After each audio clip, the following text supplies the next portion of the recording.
ना जाने कैसे उसका पाँव सीढ़ियों पर फिसला और वह नीचे लुढ़कती ही चली गई। 15 सीढ़ियाँ हैं हमारे यहाँ ऊपर कमरे में जाने के लिए। वह नीचे उतर रही थी कि पाँव मुड़ा और वह खुद को संभाल नहीं पाई। शायद साड़ी में पैर फंस गया था। खून से लथपथ हो गई थी। मैं तो एकदम घबरा गया। उसी समय प्रेस वाला कपड़ा लेने आया था। उसी ने एम्बुलेंस को फ़ोन किया। उसी की मदद से हॉस्पिटल लाया मैं वंदना को। सिर फट गया था, नहीं बच सकी वह। माँ की यह हालत देख महीनों सदमे में रहा अनुज। मेरे लिए भी यह विश्वास कर पाना आसान नहीं था कि वंदना चली गई है, इसलिए सोचा दूसरी शादी कर लूँ। यकीन मानिए, मैं सिर्फ ऐसा अनुज के लिए कर रहा हूँ। कितने दिनों तक मिलने आने वाले व्यक्ति के सामने यही बात दोहराता रहता नकुल। हर किसी के मन में उसके प्रति सहानुभूति थी और इस बात की सहमति भी कि उसे दूसरी शादी कर लेनी चाहिए। 8 महीने बाद नकुल ने रेवा से शादी कर ली। पहली रात उसने वही बात उसके सामने दोहराई जो पिछले 6 महीनों से वह सबसे कहता आ रहा था। तुम बिल्कुल परेशान मत हो, मैं हमेशा तुम्हारा और अनुज का ध्यान रखूंगी। दुल्हन के जोड़े में खड़ी रेवा ने कहा, मैं अनुज को माँ का प्यार दूंगी हमेशा। तुम बहुत अच्छी हो रेवा, इसलिए तो मुझे तुमसे प्यार हो गया है, नकुल ने उसे बाहों में भरते हुए कहा। हालांकि शुरुआत में 8 वर्ष के अनुज के लिए उसे माँ का दर्जा देना आसान नहीं था, पर रेवा ने उसे इतना प्यार दिया कि उन दोनों के बीच एक मजबूत रिश्ता कायम हो गया। नकुल जैसा पति और अनुज जैसा बेटा पाकर रेवा खुश थी। नकुल उसका बहुत ख्याल रखता था, दिल खोलकर उस पर प्यार बरसाता। उसके पिता के घर हमेशा पैसों की तंगी रहती और यहाँ वह जो चाहे खरीद सकती थी। सबसे अच्छी बात उसे ये लगती कि नकुल हमेशा दूसरे लोगों की सहायता करता रहता। वह समय समय पर रक्तदान भी करता रहता था। उसने वंदना के अंगों का भी दान किया था। नकुल की पहली पत्नी को गुजरे 1 साल हो गया था।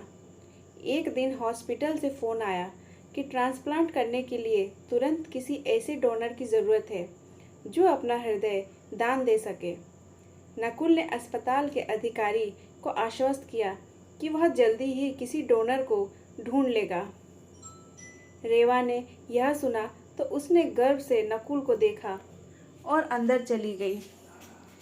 उसके जाने के बाद नकुल ने जो कहा वह उसने नहीं सुना था। मैं हमेशा अपना वादा निभाता हूँ, लेकिन इनाम कुछ बड़ा देना होगा अब से। आसान कहाँ होता है डोनर जुटाना। मैं वंदना से कितना प्यार करता था, पर फिर भी उसके आर्गन डोनेट किए। रोज ही लोगों को अंगदान करने के लिए प्रोत्साहित करता हूँ ताकि वे हॉस्पिटल जाकर इसके लिए रजिस्टर कर सके। अगले दिन जब रेवा किचन में काम कर रही थी तो नकुल ने पीछे से आकर उसे बाहों के घेरे में कस लिया। रेवा को चूमते हुए उसने कहा, क्या तुम ऐसे किसी व्यक्ति को जानती हो जिसका ब्लड ओ पॉजिटिव हो? कुछ पल सोचने के बाद रेवा बोली, नहीं, ऐसा तो नहीं, कोई नाम दिमाग में नहीं आ रहा। क्या बात है, किसी को क्या खून की ज़रूरत है? तुम भी लोगों की मदद करने के चक्कर में दिन रात परेशान रहते हो। ओह, निराशा से नकुल ने कहा। उसके चेहरे पर तनाव साफ दिख रहा था।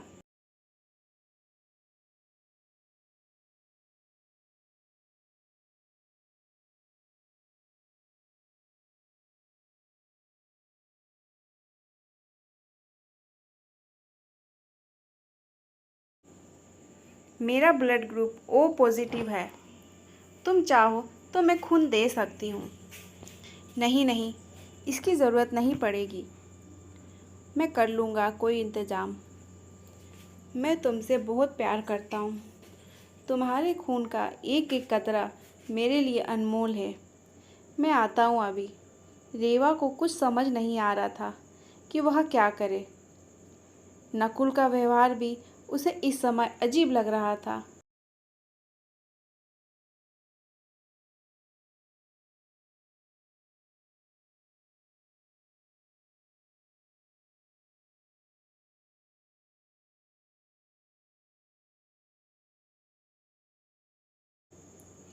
नाश्ता करने के लिए वह उसे बुलाने गई तो उसने देखा कि कमरे में वंदना की फ़ोटो के सामने खड़ा रो रहा था। वंदना, तुम क्यों चली गई? तुम्हारी बहुत याद आती है मुझे। मैं तुमसे बहुत प्यार करता था, आज भी करता हूँ। लौट आओ वंदना। यह देख रेवा की आंखें भी गीली हो गई। उसने नकुल को बाहों में भर लिया। थोड़ी देर बाद नकुल काम पर चला गया। रेवा का मन किसी काम में नहीं लग रहा था। अनुज जब स्कूल से लौटा तो बोला, मुझे आपको कुछ बताना है। वह इतने समय में यह तो जान गई थी कि अनुज अपने पापा से डरता है, उनके पास जाने से कतराता है। हालांकि कई बार वजह पूछने पर भी उसने कुछ नहीं बताया था। वंदना, माँ को पापा ने मारा है। ऐसा नहीं कहते बेटा, तुम्हारे पापा उनसे बहुत प्यार करते हैं। वह ऐसा क्यों करेंगे? लेकिन जब वंदना सीढ़ियों से गिरी तब अनुज वहीं था। एकमात्र साक्षी वही तो था। वंदना उस दिन नाश्ता तैयार कर रही थी।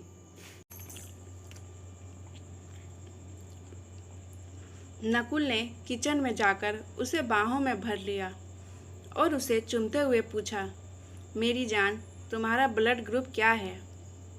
वंदना के कहने पर कि AB है, वह यह कहते हुए बाहर चला गया कि मैं तुमसे बहुत प्यार करता हूँ। रात को खाना खाने के बाद जब वंदना सोने जा रही थी तो किसी ने जोर से उसके सिर पर पत्थर मारा। वह बहुत जोर से चिल्लाई और बेहोश हो गई। कमरे में हर जगह खून ही खून फैल गया। माँ की आवाज़ सुन अनुज कमरे में आया।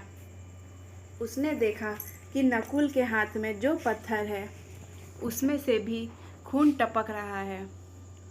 उसके बाद नकुल ने किसी को फ़ोन करके कहा कि डोनर मिल गया है, उसका लीवर और हार्ट दोनों ले सकते हैं, लेकिन रकम बड़ी देनी होगी। यह सुनकर रेवा हैरान रह गई। नकुल के प्यार के सामने उसे अनुज की हर बात झूठ लग रही थी। फिर अचानक वह सुबह जो हुआ उसके बारे में सोचने लगी। नकुल ने भी उससे पूछा था कि ब्लड ग्रुप क्या है, तो क्या वह उसे भी मार देगा? पसीने से लथपथ रेवा ने अनुज को सीने से लगा लिया और रोते हुए बोली, मुझे बचा लो, हम दोनों यहाँ से चले जाएंगे। का नकुल घर आया। लगातार बेल बजाने पर भी किसी ने दरवाज़ा नहीं खोला। उसने डुप्लीकेट चाबी से दरवाज़ा खोला तो उसे रेवा की आवाज़ सुनाई दी जो ऊपर के कमरे से आ रही थी। वह रोते हुए कह रही थी, मुझे बचा लो अनुज, वह मुझे मार डालेगा। नकुल समझ गया कि रेवा सच जान गई है। वह पीछे के बगीचे में गया और वहाँ से एक भारी पत्थर उठाया और सीढ़ियों पर चुपचाप कदम रखते हुए ऊपर चढ़ा। उसे देखते ही रेवा और अनुज दोनों के चेहरे पीले पड़ गए।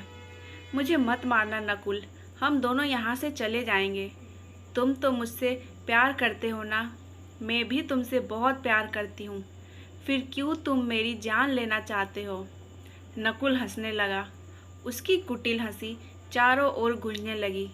रेवा उसका यह रूप देख हैरान रह गई। उसे प्यार से छूने वाला इंसान क्या इतना क्रूर हो सकता है? नकुल उसे घसीटता हुआ सीढ़ियों तक ले आया। अनुज ने रेवा को बचाने की बहुत कोशिश की, पर नकुल ने उसे कमरे में बंद कर दिया। नकुल ने रेवा को प्यार भरी नज़रों से देखा, उसके गालों को चूमा और जोर से पत्थर उसके सिर पर दे मारा। फिर बोला, मैं भी तुम्हें बहुत प्यार करता हूँ। इतना प्यार अनुज को रेवा की चीख सुनाई दी। 8 महीने बाद नकुल किसी से कह रहा था, मेरी दोनों पत्नियों की सिर फटने से मौत हो गई। ना जाने कैसे रेवा का पांव सीढ़ियों पर फिसला और वह नीचे लुढ़कती ही चली गई। 15 सीढ़ियां हैं हमारे यहाँ नीचे से ऊपर के कमरे में जाने के लिए। वह नीचे उतर रही थी कि पांव मुड़ा और वह खुद को संभाल नहीं पाई। शायद साड़ी में पैर फंसा था, खून से लथपथ हो गई थी। मैं तो एकदम घबरा गया। उसी समय प्रेस वाला कपड़ा लेने आया। उसी ने एम्बुलेंस को फ़ोन किया। उसी की मदद से हॉस्पिटल लाया मैं रेवा को। सिर फट गया था, नहीं बच सकी। वह माँ की यह हालत देख महीनों सदमे में रहा अनुज। मेरे लिए भी यह विश्वास कर पाना आसान नहीं था कि रेवा चली गई। इसीलिए सोच रहा हूँ फिर से शादी कर लूँ। यकीन मानिए मैं ऐसा सिर्फ अनुज के लिए कर रहा हूँ।